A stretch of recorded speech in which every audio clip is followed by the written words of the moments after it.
प्रेषितांची कृत्ये या पुस्तकातून घेतलेले वाचन.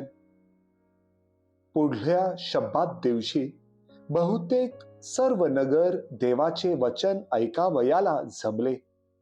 पण लोक समुदायास पाहून यहुदी लोकांस हेव्यामुळे चेव आला आणि पौल जे बोलला त्याला विरोध करून ते अपशब्द बोलू लागले.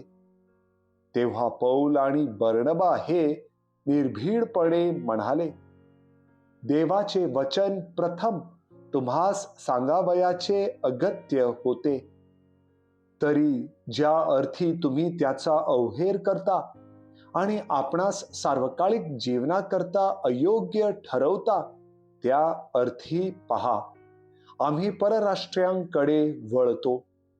कारण प्रभूने आम्हाला आज्ञा दिली आहे की, मी तुला परराष्ट्रीयांचा प्रकाश करून ठेवले आहे, यासाठी की पृथ्वीच्या दिगंतापर्यंत तू तारण व्हावेस.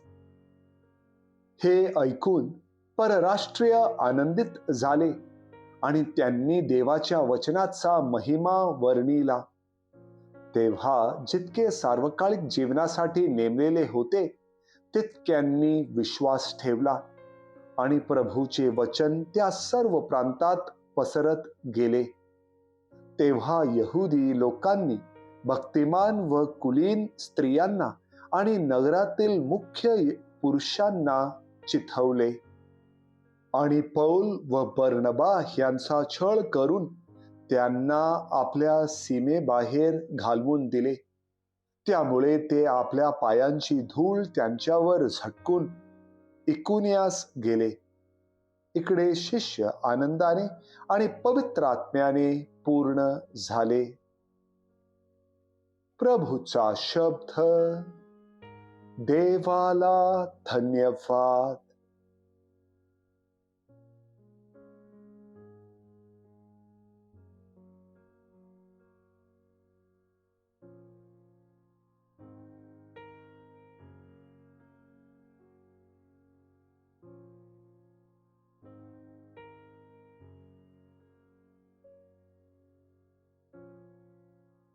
योहान लिखित पवित्र शुभवर्तमानातून घेतलेले वाचन. येशूने त्याच्या शिष्यांना म्हटले, मी कोण आहे हे तुम्ही ओळखले असते तर माझ्या पित्यालाही ओळखले असते. आतापासून पुढे तुम्ही त्याला ओळखता आणि तुम्ही त्याला पाहिलेही आहे. फिलिप त्याला म्हणाला, प्रभूजी, आम्हाला पिता दाखवा म्हणजे आम्हाला पुरे आहे. येशूने त्याला म्हटले, फिलिप्पा, मी इतका काळ तुम्हांजवळ असूनही तू मला ओळखत नाहीस काय? ज्याने मला पाहिले आहे त्याने पित्याला पाहिले आहे. तर आम्हाला पिता दाखवा असे तू कसे म्हणतोस? मी पित्यामध्ये आणि पिता माझ्यामध्ये आहे असा विश्वास तू धरीत नाहीस काय? ज्या गोष्टी मी तुम्हाला सांगतो त्या मी आपल्या मनाच्या सांगत नाही. माझ्यामध्ये राहणारा पिता स्वतःची कार्ये करतो. मी पित्यामध्ये आणि पिता माझ्यामध्ये आहे हे माझे तुम्ही खरे माना, नाहीतर माझ्या कृत्यामुळे तरी माझे खरे माना.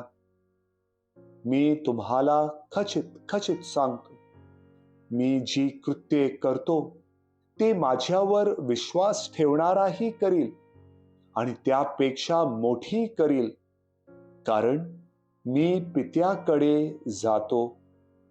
पुत्राच्या ठायी पित्याचा गौरव व्हावा म्हणून तुम्ही जे काही माझ्या नावाने मागाल ते मी करीन. तुम्ही माझ्या नावाने माझ्याजवळ काही मागाल तर मी ते करीन. प्रभूचे शुभवर्तमान. हे प्रभू येशू ख्रिस्ता, तुझी स्तुती असो.